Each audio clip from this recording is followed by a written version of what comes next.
So hello students, स्वागत है आप सभी का आपके अपने पाठशाला यूट्यूब चैनल पर। मेरा नाम है रजत और इस वीडियो में हम करेंगे क्लास 10th मैथ्स। चैप्टर होने वाला है third, pair of linear equation in two variables. ठीक है, तो लास्ट वीडियो में हमने इसके इंट्रोडक्शन के बारे में कुछ जाना था। ठीक है, हमने देखा था कि भाई ये pair of linear equation in two variable होती क्या है। इस वीडियो में हम स्टार्ट करेंगे इसके सॉल्यूशंस के बारे में, है ना। सॉल्यूशंस को डिस्कस करेंगे थोड़ा सा। चलिए शुरू करते हैं। तो भाई pair of linear equation two variables chapter का नाम। अब हम बात करेंगे इसके सॉल्यूशंस की। ठीक है, सो वो लीनियर इक्वेशंस जिनका सॉल्यूशन है। ठीक है, ध्यान से सुनना मैं क्या बोल रहा हूं। या फिर एक काम करते हैं, इसको लिखते हैं।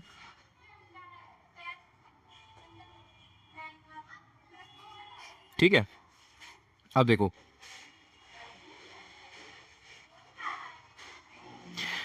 तो वो इक्वेशंस जिनके सॉल्यूशन हमें देखने को मिलते हैं, यानी जिनके पास सॉल्यूशन है, उनको हम कंसिस्टेंट बोलते हैं। ठीक है, कंसिस्टेंट।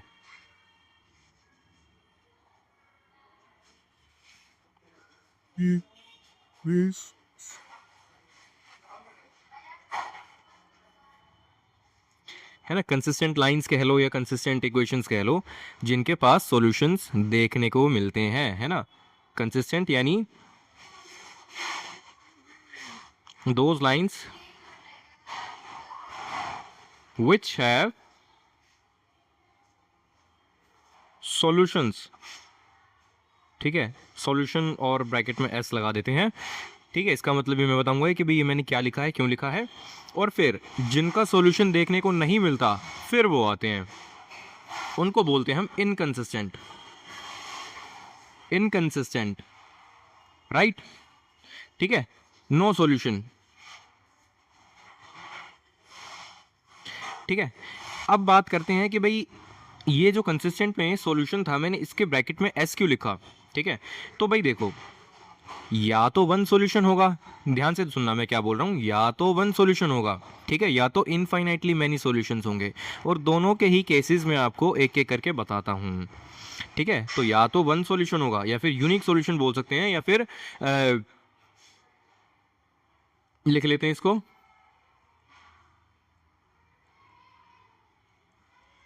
Unique solution. ठीक है, या तो infinitely many solution, many solutions. ठीक है, और इसका तो नो सॉल्यूशन है ही। ठीक है, इनकंसिस्टेंट का। सो बेसिकली कंसिस्टेंट वो लाइंस होती हैं जिनके सॉल्यूशन है ना। और उसमें भी दो कैटेगरी हमारे पास देखने को मिलती है। एक वो वाली जिसका यूनिक सॉल्यूशन होता है, और एक वो जिसका इनफाइनाइटली मेनी सॉल्यूशंस होता है। ठीक है ना। और फिर इनकंसिस्टेंट लाइंस वो होती हैं जिनके पास कोई सॉल्यूशन देखने को नहीं मिलता, नो सॉल्यूशन है ना। यानी वो लाइंस कैसी होंगी, एक एक करके ये भी डिस्कस करेंगे। चलिए एक बार ना मैं इसको थोड़ा सा स्किप करना। ठीक है, तो भाई देखो, अभी यूनिक सॉल्यूशन की बात करते हैं। ठीक है, यूनिक सॉल्यूशन कब होगा, मैंने आपको बताया था कि भी जो इक्वेशंस होती हैं वो हमारी होती हैं a1x plus b1y plus c1 equal to 0। ये फर्स्ट इक्वेशन हो गई हमारी, और दूसरी जो इक्वेशन हो जाएगी वो हो जाएगी a2x plus b2y plus c2 equal to 0। ठीक है, तो भाई अब मैं यूनिक सॉल्यूशन के बारे में बता रहा था, तो कंडीशन क्या बनेगी ये देखते हैं ज़रा। अगर a1, यहीं लिख लेते हैं, a1 by a2 is not equal to b1 by b2। ठीक है, ये a1 a2 b1 b2 कहाँ से आएंगे, ये आएंगे इन इक्वेशन से जो मैंने अभी आपको यहाँ पे लिख के दिखाई हैं। ठीक है, a1 a2 b1 b2। ठीक है, सब यहाँ से मिल जाएगा। सो बेसिकली बात क्या बनी अभी, a1 अपॉन में a2 अगर इक्वल नहीं है b1 अपॉन में b2 के, तो इसका मतलब है उन इक्वेशंस का एक ही सॉल्यूशन देखने को मिलेगा हमें। ठीक है, फिर मैंने बोला था आपको इनफाइनाइटली मैनी सॉल्यूशन। अब इनफाइनाइटली मैनी सॉल्यूशंस कब देखने को मिलेगा,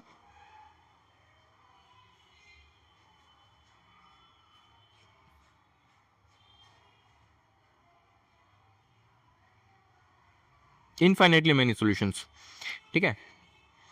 और ये a1 x plus b1 y plus c1 equal to 0 और a2 x plus b2 y plus c2 equal to 0, ठीक है।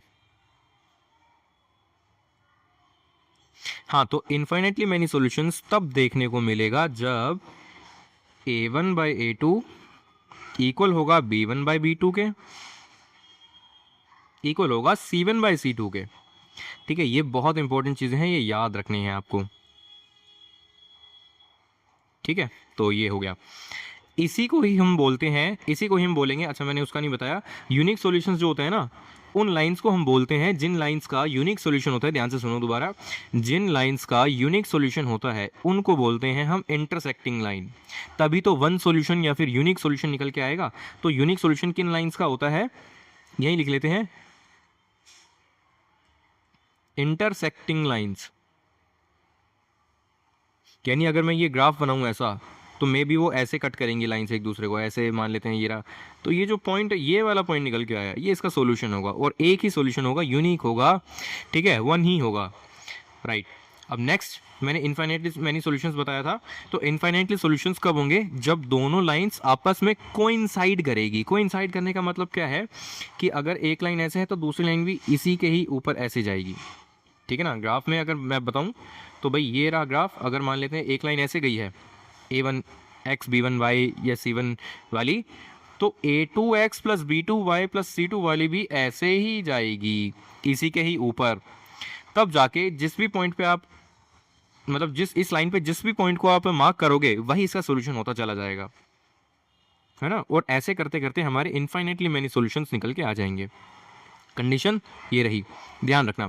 सो बेसिकली अगर हमें चेक करना है कि कोई लाइंस इनफाइनाइटली मैनी सॉल्यूशंस रखती है या नहीं है, तो हम कैसे चेक कर सकते हैं, सिंपली बिना सॉल्व करे a1 बाई a2 करना है, इक्वल देखना है b1 बाई b2 के, अगर आ रहा है तो हमें आगे बढ़ना है c1 बाई c2 को करके देखना है, ठीक है। अगर तीनों इक्वल आते हैं तो इनफाइनाइटली मैनी सॉल्यूशंस हैं, ठीक है। अगर a1 by a2 not equal to b1 by b2 आया, है ना, अगर a1 by a2 not equal to b1 by b2 आया, तो वो कैसी लाइंस होगी, वो लाइंस होंगी हमारी इंटरसेक्टिंग लाइंस, यानी एक ही पॉइंट पे कट करेंगी। फिर थर्ड केस बनता है हमारा, ठीक है। हाँ, तो ये दोनों कौन सी लाइन थी, ये कंसिस्टेंट लाइन थी, एटलीस्ट इनका सॉल्यूशन तो है, चाहे एक हो या अनेक हो, ठीक है। अब आगे बढ़ते हैं, आगे हमारा थर्ड केस जो बनता है वो होता है हमारा नो सॉल्यूशन वाला। अब ये नो सॉल्यूशन कब होगा, जब लाइंस आपस में कट करेंगी ही नहीं। और कब, कौन सी लाइंस होती हैं जो आपस में कट होती ही नहीं है भाई, कौन सी लाइंस होती हैं जो आपस में कट होती ही नहीं। अब आप कहोगे वो तो पैरेलल लाइंस होती हैं जो आपस में कभी क्रॉस नहीं होती, है ना। हल्का सा भी मान लो अगर ये लाइन ऐसे है और हल्की सी भी, ये हल्की सी भी इधर को टिल्ट हो गई, हल्की सी भी, तो कहीं ना कहीं जाके तो क्रॉस कर ही जाएगी, ठीक है ना। तो ये है, तो इंटरसेक्टिंग लाइंस एक पॉइंट पे क्रॉस कर रही है, इनफाइनाइटली मैनी सॉल्यूशंस एक के ऊपर एक है, तो नो सॉल्यूशन वाली कैसी है, पैरेलल लाइंस है। पैरेलल लाइंस का मतलब इन दोनों के बीच में कोई भी पॉइंट ऑफ कांटेक्ट नहीं होगा, चाहे एक या अनेक, कोई भी पॉइंट ऑफ कांटेक्ट नहीं होने वाला, जिसके कारण से इनका कोई सॉल्यूशन नहीं बनता, ठीक है। और कंडीशन क्या होती है, कंडीशन लिख देते हैं एक बार,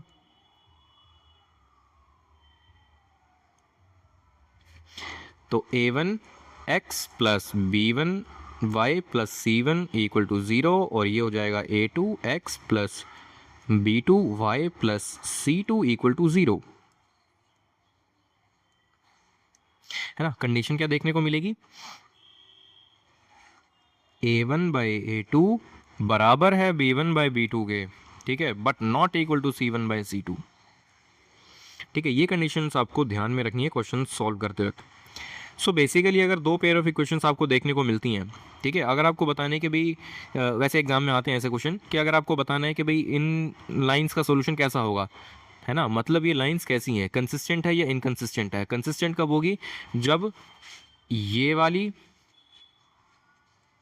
जब ये वाली कंडीशन बन रही होगी, या फिर ये वाली कंडीशन बन रही होगी, इंटरसेक्टिंग लाइंस वाली या फिर कोइंसिडेंट लाइन वाली, है ना।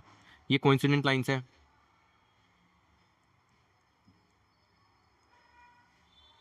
कोइंसिडेंट लाइंस, ठीक है। और नो सॉल्यूशन कब होगा? जब लाइंस आपस में पैरेलल होगी, है ना, जब लाइंस आपस में पैरेलल होगी। अरे भाई तभी तो बनेगा ना नो सॉल्यूशन, तब दोनों के बीच में कोई पॉइंट ऑफ कॉन्टैक्ट नहीं होगा, ठीक है ना। चाहे इधर से एक्सटेंड कर लो जितनी मर्जी, चाहे पीछे से एक्सटेंड कर लो जितनी मर्जी, इधर से भी पैरेलल उधर से भी पैरेलल, पैरेलल मतलब पैरेलल ही होता है वैसे तो, ठीक है ना। तो ये, तो आई होप कि ये चीज़ आपको समझ में आई होगी। अब एक काम करते हैं, एक छोटा सा एग्जांपल मैंने ले रखा है यहाँ पे, एग्जांपल नंबर 3 एनसीईआरटी का ही है, इसको देखते हैं ज़रा। चंपा वेंट टू अ सेल, है ना, चंपा नाम की एक लड़की है जो सेल में गई, उसको कुछ पैंट्स और स्कर्ट्स खरीदनी थी, ठीक है। जब उसकी दोस्त ने चंपा से पूछा कि भाई तुमने कितनी कितनी पैंट और कितनी कितनी शर्ट खरीदी है, सॉरी स्कर्ट खरीदी है, तो चंपा कहती है the number of skirt is 2 less then twice the number of pants purchased, ठीक है ना। अभी मैं सिर्फ इक्वेशन बनाना सिखाता हूँ आपको। तो क्या बोला,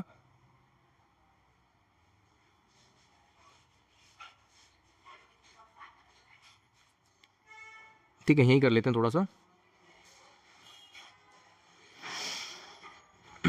हाँ तो अगर मैं पैंट को, ठीक है, अगर मैं पैंट को x मान लूँ, x,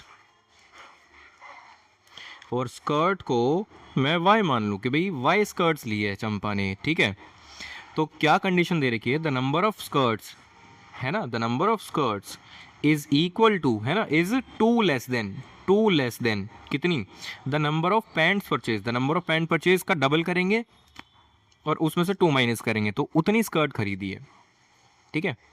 तो भाई ये हमारी y की वैल्यू हो गई एक तरह से, है ना, y की वैल्यू क्या हो गई 2x माइनस 2, ठीक है। ऐसे ही एक और आगे कंडीशन भी दे रखी है एक, also the number of skirts is 4 less than 4 times the number of pant purchase, the number of skirts, है ना, यानी नंबर ऑफ स्कर्ट्स यानी y equal to 4 less than, भाई 4 लेस देन यानी किससे less than, 4 times the number of pant purchase, 4 times the number of pant purchase यानी 4x minus 4, ठीक है। ये आसान इक्वेशंस थी, ठीक है, ये आसान इक्वेशंस थी। अगर सॉल्यूशन की बात करें तो हम इसको भी करेंगे, ठीक है, लेकिन अगली वीडियो में, ये वीडियो ऑलरेडी काफ़ी लंबी हो चुकी है।